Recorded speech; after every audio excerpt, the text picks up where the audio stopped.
Assalamualaikum warahmatullahi wabarakatuh. Bismillah, alhamdulillah, wa ni'matillah, wa syukurillah, wa la hawla wa la quwata illa billah, amma ba'd.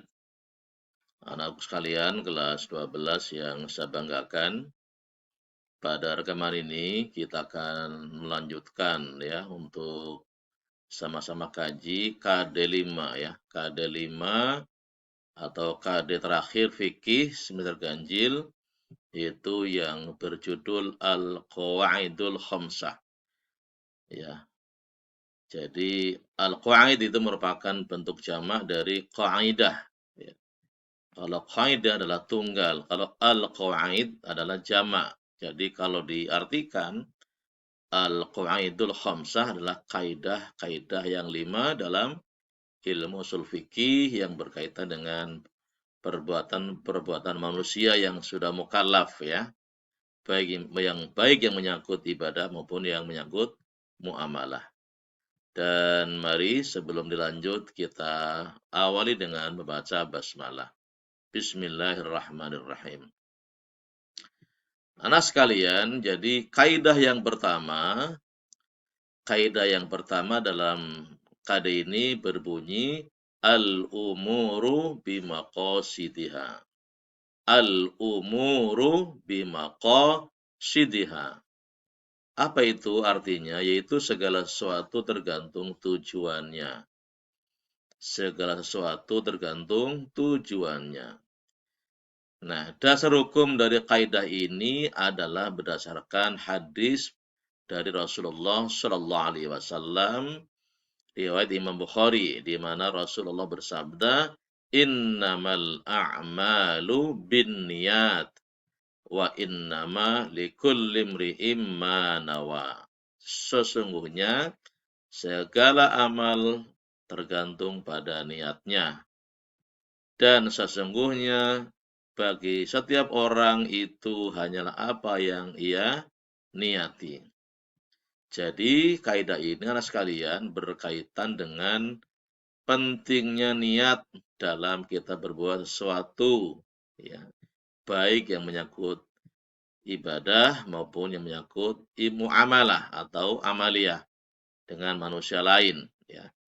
Setiap amal-amal tergantung dari hasil yang setiap amal tergantung dari niat yang kita niati dari awal ya. Makanya di sini al-umuru bimaqasidiha. Nah, anak sekalian, niat ini hal yang sangat penting ya. Nah, ini juga banyak diriwayatkan oleh Umar bin Khattab, kemudian Ali bin Abi Thalib ya, bahwa sahnya perbuatan tergantung pada niatnya. Perbuatan yang dimaksud adalah segala bentuk aktivitas, ya, baik berupa ucapan, gerak, atau perbuatan kita semua. Ya. Dan hadis ini tadi tentang ini merupakan seperti ilmu dalam Islam. Ya. Oke. Nah, anak sekalian, pentingnya niat ini paling tidak ada dua. Ya. Yang pertama adalah kalau kita niat, berarti untuk membedakan antara ibadah dan adat atau kebiasaan. Contohnya kalau kita misalnya mandi dalam sehari 2 kali. Kalau mandi ini bukan karena hadas besar, maka tidak harus niat untuk menghilangkan hadas ya. Tapi kalau kita karena memang berhadas besar, misalnya yang laki-laki mimpi basah atau yang perempuan baru bersih dari haid ya, maka hendaklah harus diniati mandinya. Jadi mandi biasa dengan mandi yang sifatnya wajib untuk menghilangkan hadas besar atau mandi junub atau mandi jinabah atau janabat tentunya adalah beda. Ketika kita mandi karena jinabat, karena sebab hadas besar harus diniati mandi untuk menghilangkan hadas besar. Tapi kalau mandi biasa, ya biasa aja. Itu mandi kebiasaan kita gitu ya. Oke. Yang kedua adalah dengan fungsi atau tujuannya adalah apa? Untuk membedakan antara ibadah yang wajib maupun yang sunnah. Maksudnya apa di sini? Bahwa kalau kita sedang atau kita mau niat ibadah harus dibedakan antara niat ibadah yang wajib atau sunnah. Contoh, kita mau sholat duhur, tapi niatnya sholat sunnah duha, ya tidak bisa. Atau kebalikannya, kita mau sholat sunnah duha, tapi niatnya sholat duhur, nggak nyambung di sini, ya. Makanya di sini harus jelas kalau memang niat mau sholat duhur, ya harus diniat dengan sholat duhur. Kalau misalnya niat untuk sholat duha, ya niat sholat duha. Jadi nyambung antara niat dan perbuatan yang dilakukan, hendaknya harus sinkron ya. Contohnya misalnya puasa, kita niat puasa wajib atau puasa sunnah. Juga harus dibedakan dari awal. Kalau memang niat mau puasa wajib, ya harus niat puasa wajib. Kalau niat mau puasa sunnah, ya harus niat puasa sunnah. Ini penting ya, ini adalah yang untuk membedakan antara tingkat ibadah yang wajib atau yang sunnah. Nah, ini Imam Nawawi juga mempertegas ya, setiap orang pasti memiliki niat dengan apa yang dilakukannya. Maksudnya apa? Menyebutkan antara niat dalam perbuatan harus jelas antara yang diniatkan dengan yang dilakukan ini ya. Ini poinnya di sini ya. Oke.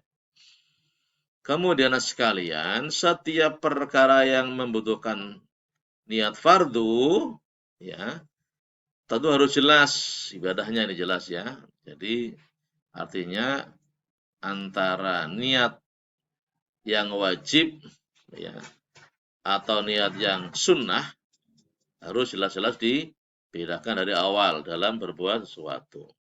Oke. Nah, jadi anak sekalian ini adalah penjelasan tentang al-umur bimaqasidiha.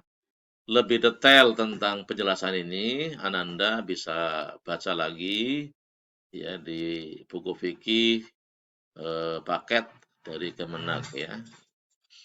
Sekarang kita lanjut pada kaidah yang kedua.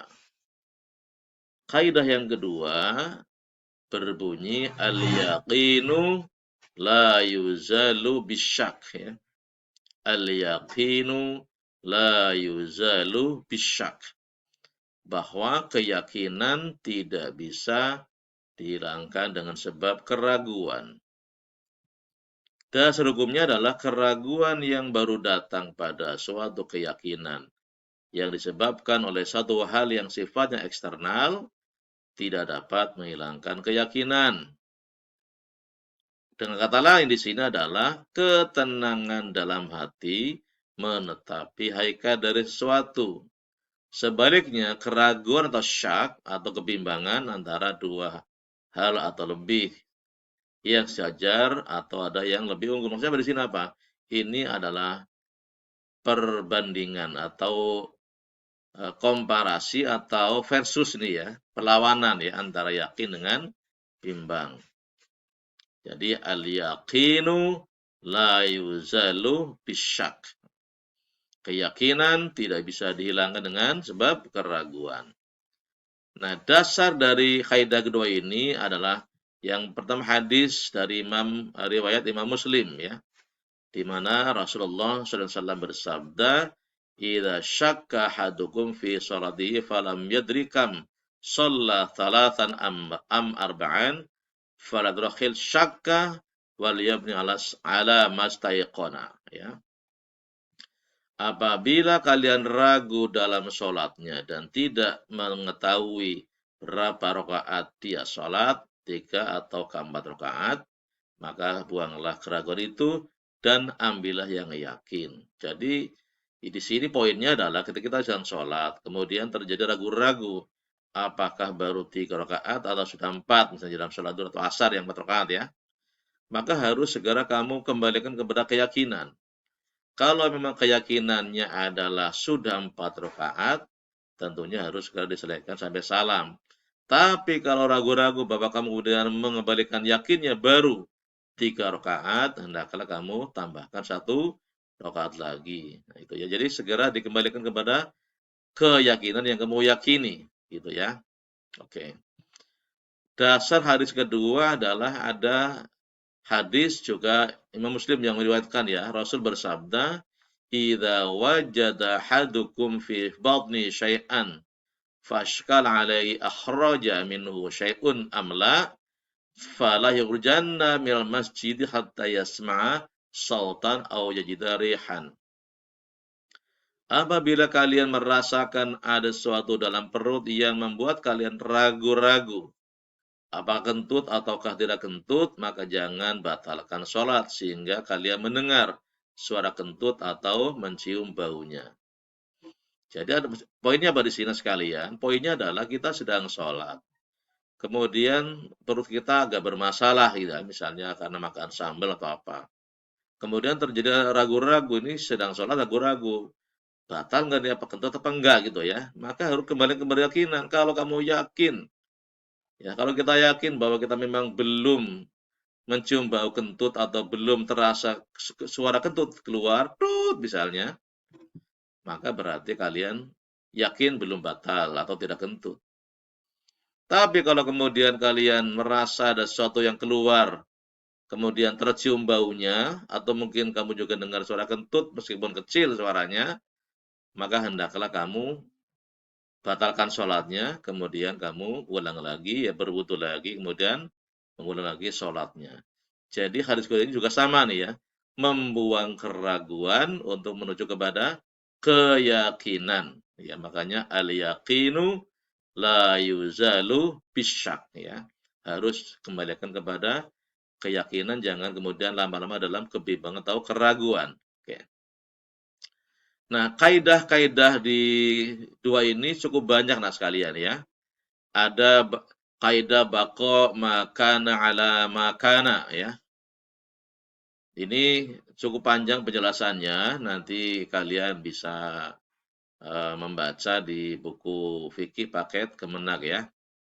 Kemudian ada kaidah lagi, kaidah baro'ah al-dhimmah ya. Bebas dari menanggung hak orang lain.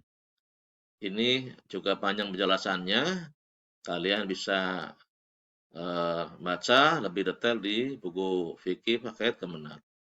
Kemudian yang ketiga ada kaidah man syakka hal fa'ala syai'an amla fal asl annahu lam yaf'alhu. Orang yang ragu apakah telah melakukan sesuatu atau belum, maka hukum asalnya adalah sungguh ia belum melakukannya ya.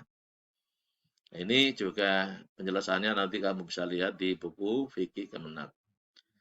Yang keempat adalah kaidah man tayaqqana fi'la wasyak fil qalil al katsir hummail 'alal qalil. Orang yang yakin dalam melakukan suatu perbuatan dan ragu tentang sedikit banyaknya, maka dihukumi baru melakukan yang sedikit. Nah, nanti silakan dibaca penjelasan di buku fikih paket Kemenak. Ada yang kelima, kaidah al-asl al-adam. Hukum asal pada hak adami adalah tidak ada ketetapan tanggungan kepada orang lain. Ya, ini contohnya masalah utang piutang ya. Nah, ketika masalah utang piutang, ketika memang belum ada bukti bahwa orang yang berutang mengembalikan atau melunasi hutangnya, maka tetapi dia berarti belum melunasi hutangnya. Ya. Kaidah yang keenam adalah al-asl fi kullil hadis taqdiruhu bi aqrab zaman. Ya. Ini silakan baca di ini juga. Nah, anak sekalian, menurut Imam Syafi'i, asal segala sesuatu yang bermanfaat adalah halal selama tidak ada dalil yang mengharamkan. Yang maksudnya apa di sini? Kehalalan dan keharaman jelas. Maka jangan sampai kemudian terjadi namanya keraguan-raguan gitu ya. Oke. Jadi anak sekalian, ini untuk kaidah 1-2 sudah Bapak jelaskan. Detail-detail penjelasan, Anda silakan dibaca buku fikih paket Kemenak ya. Untuk kaidah yang ketiga, oh ini yang bahasa tadi ya. Ini silakan dibaca di buku fikih Kemenak ya. Untuk kaidah ketiga nanti kita sambung pada rekaman berikutnya. Demikian sekalian yang Bapak jelaskan. Terima kasih atas perhatian dan sudah menyimak ya. Assalamualaikum warahmatullahi wabarakatuh.